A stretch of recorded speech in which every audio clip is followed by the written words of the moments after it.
ইউনূস আলাইহিস সালাম মাছের পেটে চলে গেলেন। তাফসীরে এসেছে, কোন কোন মুফাসসিরিন লিখেছেন এই মাছটাকে আবার আরেকটা মাছে গিলে ফেলাইছে। মাছ আস্তে আস্তে করে নদীর অতল তলদেশে চলে গেল। প্লেনের মতো যখন ল্যান্ড করল, ইউনূস আলাইহিস সালাম মনে করেছিলেন যে আমি মরে গেছি। হাত পাও নাড়লেন, দেখলেন মরি নাই। তিনি মাছের পেটে সেজদায় পড়ে গেলেন আর বললেন, আয় আল্লাহ, আমি আজকে তোমাকে যে জায়গায় সেজদা দিছি, আমার জানা মতে এরকম জায়গায় পৃথিবীতে কেউ তোমাকে সেজদা দেয় নাই। লা ইলাহা ইল্লা আনতা সুবহানাকা ইন্নী কুনতু মিনাজ জালিমিন।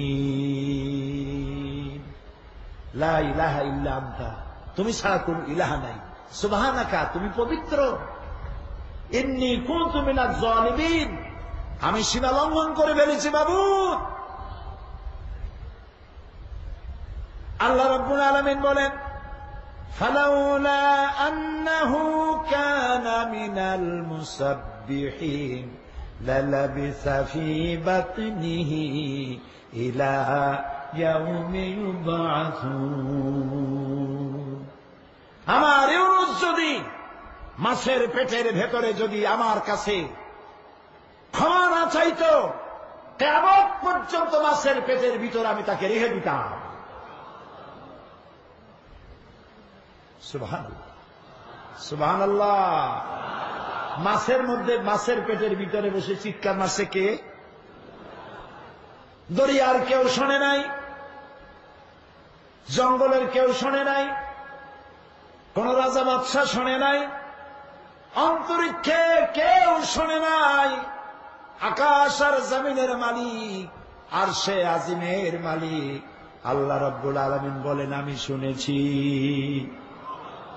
সঙ্গে সঙ্গে জবাব দিয়া দিলাম, ফাস্তাজাবনা লাহু ওয়া নাজ্জাইনাহু মিনাল গাম্মি ওয়া কাযালিকা নুজিল মুমিনিন।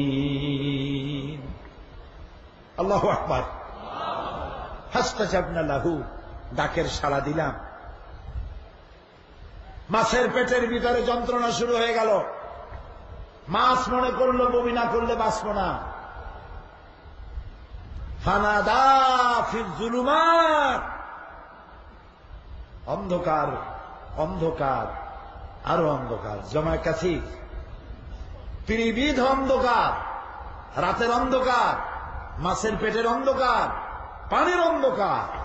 এই অন্ধকারের মধ্য থেকে ইউনূস আলাইহিস সালামের ডাক কে শুনেছে? আল্লাহ রাব্বুল আলামিন ডাক শুনলেন। মাছের পেটের ভিতরে যন্ত্রণা শুরু হলো। মাছ দেখলো বমি করা ছাড়া আমার কোন উপায় নাই। মাছ বেঁচে উঠল, দরিয়ার কিনারে চলে গেল, বমি করে দিল। মাছও বেঁচে গেল, ইউনূস আলাইহিস সালামও বেঁচে গেলেন।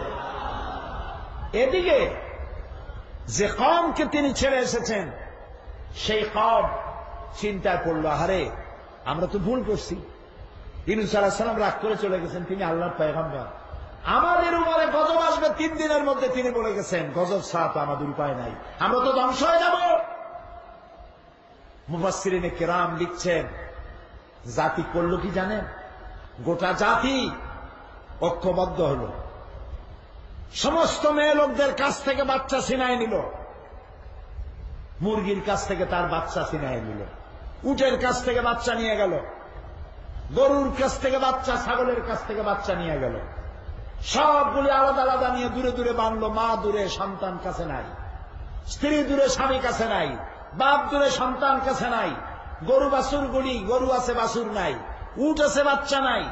সমস্ত প্রাণী যার যার জায়গায় দাঁড়াইয়া চিল্লাইয়া কাঁদতেছে। মানুষ কান্দে, মেয়ে লোক কান্দে, বাচ্চা কান্দে, গরু কান্দে, উট কান্দে। আল্লাহ আল্লাহ আল্লাহ। এই দৃশ্য কি আল্লাহ দেখতে পারে?